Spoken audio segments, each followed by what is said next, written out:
जय Shri Krishna, Radhe Govind. Welcome back to Kanhamrit. तो आज इस वीडियो में बात करने वाले हैं हरतालिका तीज के व्रत के बारे में।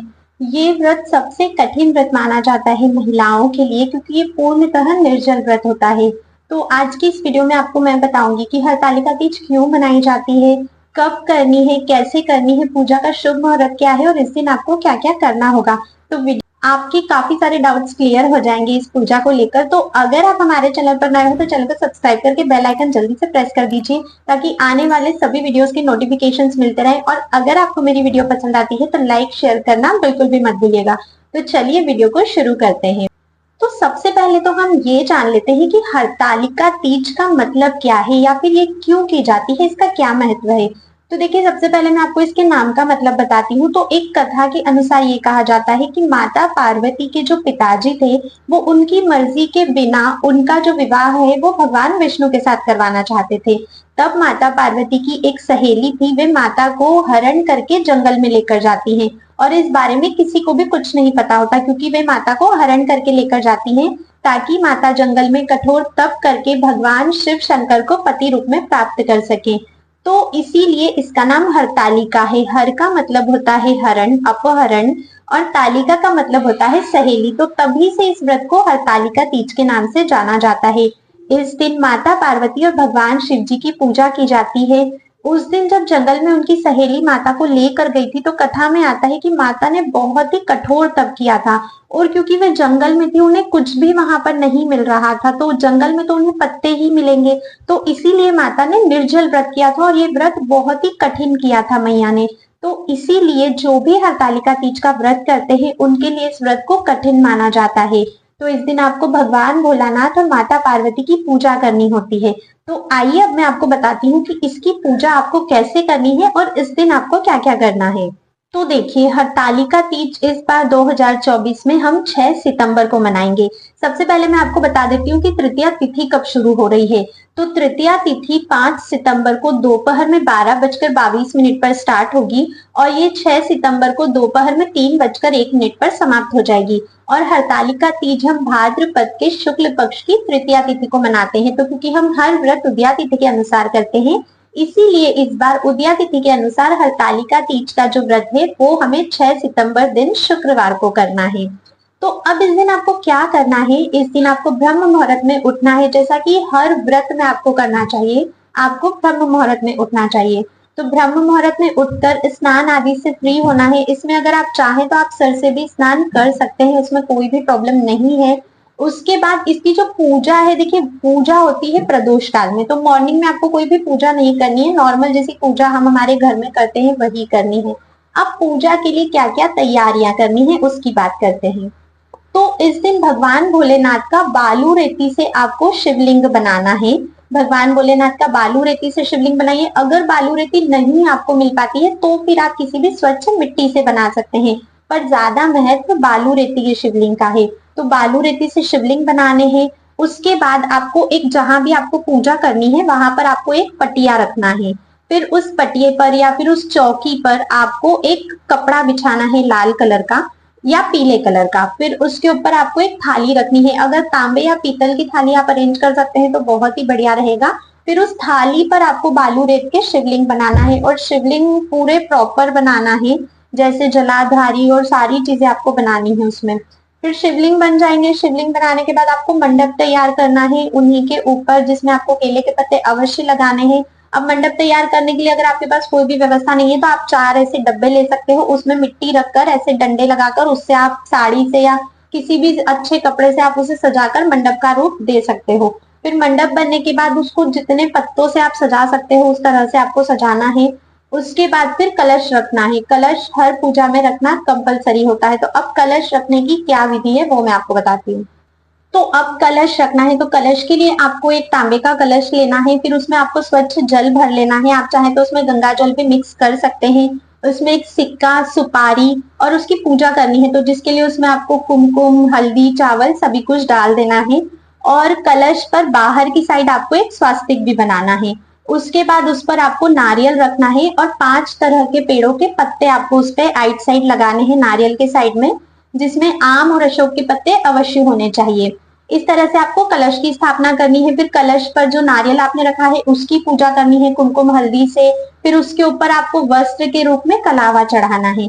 उसके बाद हमको गजानन जी की स्थापना करनी है। तो गणपति जी की स्थापना करने के लिए आप सबसे पहले चावल की ढेरी बनाइए, उसके ऊपर आप पान का पत्ता रखिए और सुपारी लीजिए। सुपारी को हम गणपति जी का स्वरूप मानते हैं। सुपारी के ऊपर आप कलावा लपेटिए, ठीक है। फिर पान के पत्ते के ऊपर एक सिक्का रखिएगा, सिक्के के ऊपर उस सुपारी को रखिएगा और भगवान श्री गणेश का आवाहन करना है। उसके बाद उनकी पूजा करनी है, कुमकुम हल्दी चंदन जो भी आप करना चाहते हैं वैसे पूजा करनी है। वस्त्र के रूप में उन्हें कलावा अर्पित करना है और जनेऊ अवश्य चढ़ानी है।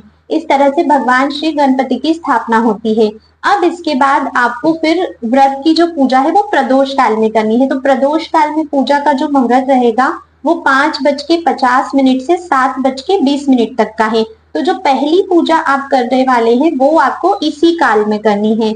हरताली तीज की 5 पूजा की जाती है, जिसमें सबसे पहली पूजा प्रदोष काल में होती है। इसको आपको बहुत धूमधाम से करना होता है। इसमें आपको गणपति जी की पूजा तो जैसे हम कर चुके हैं, उसके बाद इसमें आपको भगवान भोलेनाथ माता पार्वती की पूजा करनी है। तो जो शिवलिंग आपने बनाया है उसी में सब है, भोलेनाथ माता पार्वती गजानन जी सभी हैं। तो आपको भोलानाथ की पूजा करनी है, उसके बाद माता पार्वती की पूजा करनी है। इस दिन आपको माता पार्वती को 16 श्रृंगार चढ़ाने हैं। तो पूरा श्रृंगार का सामान आप चढ़ाइएगा। अगर नहीं आपसे बन पाता है या स्थिति नहीं है तो फिर ऐसे में आप थोड़ा नॉर्मल बिंदी चूड़ी मेहंदी तो जरूर ही रखिएगा और एक ब्लाउज पीस रख सकते हैं। और अगर आप सामर्थ्यवान है तो आपको पूरा सुहाग का सामान चढ़ाना है।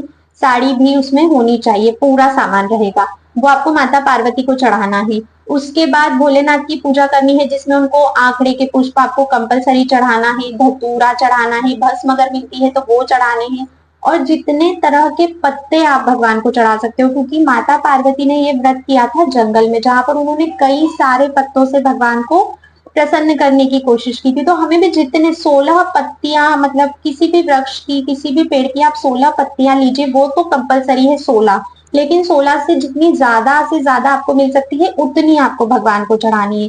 जो भी मौसमी फल है वो चढ़ाने हैं, 5 प्रकार के फल चढ़ाने हैं, सब्जियां मौसमी सब्जियां चढ़ानी है, जिसमें भुट्टा और तुरई कंपलसरी है। ये 2 चीजें तो आपको चढ़ानी ही चढ़ानी है। उसके बाद आपको पंचामृत से भोलानाथ का अभिषेक भी करना है। उसके बाद फिर आपको जो भी अवेलेबल मिठाई है या आप घर पे कुछ बना रहे हो तो वो चढ़ाना है, भगवान को पूजा करनी है। इस दिन हरतालिका तीज व्रत की कथा सुनना अवश्य है आपको। आप चाहे तो 1 से ज्यादा बार भी सुन सकते हैं, लेकिन एक बार तो आपको सुनना ही है। तो ये होती है पहली पूजा आपके प्रदोष काल की। अच्छा, इसमें जो भी कुंवारी कन्याएं हैं जो इस व्रत को कर रही हैं, अगर उनके विवाह में कोई भी समस्या आ रही है तो वो इस दिन गौरी शंकर का गठबंधन भी कर सकती है, जिससे उनकी जो भी विवाह की समस्याएं हैं वो दूर हो जाती है। और इस व्रत को दोनों ही सुहागिन स्त्रियां और अविवाहित कन्याएं दोनों ही करती हैं।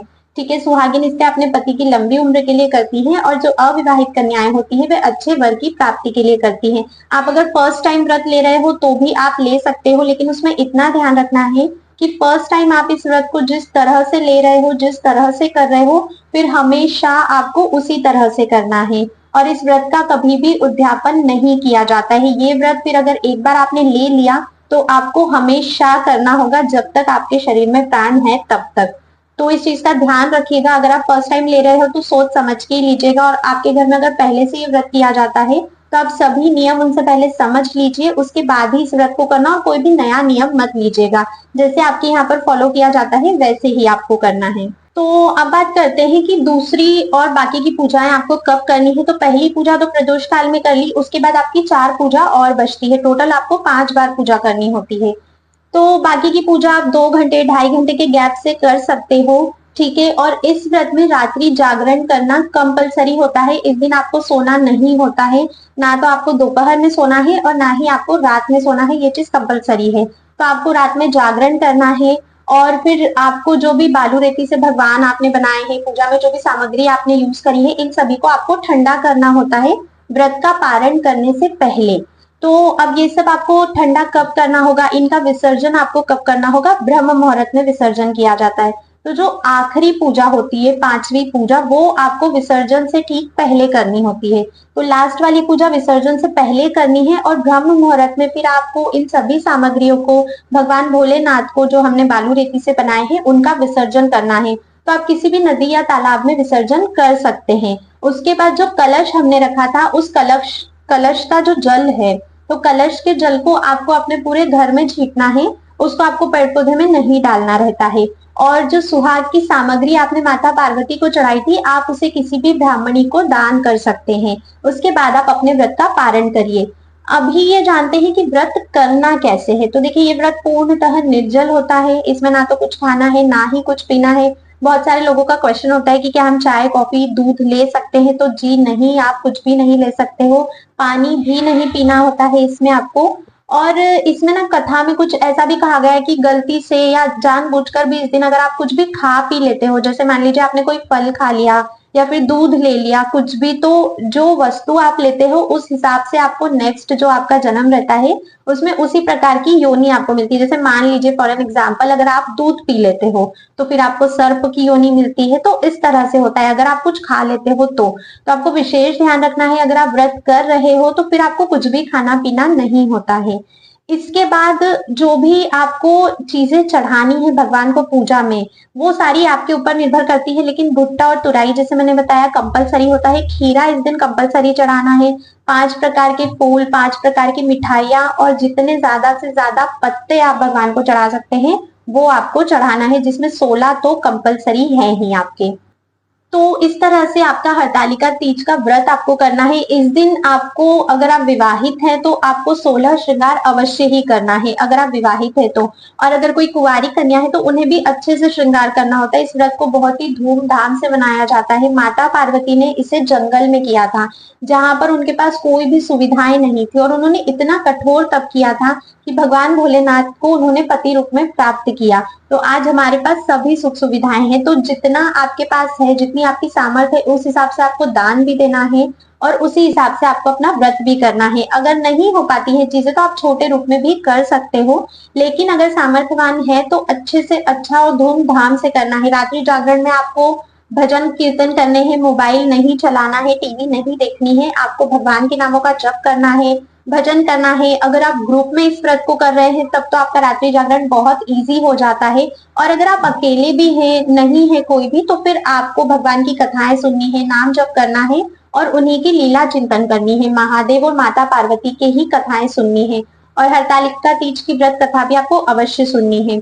और फिर जब पारण हो जाता है आपका, तो आपका ये व्रत संपन्न होता है। तो ये पूरा 24 घंटे का व्रत होता है, जो कि तीज के दिन सूर्योदय से लेकर चतुर्थी के दिन सूर्योदय तक का व्रत होता है। तो पारण का समय क्या रहेगा, इस दिन आपको पारण करना है 7 सितंबर को। सूर्योदय के बाद पारण होगा आपका। तो आपका पारण होगा 6:14 से 7:15 बजे के बीच में।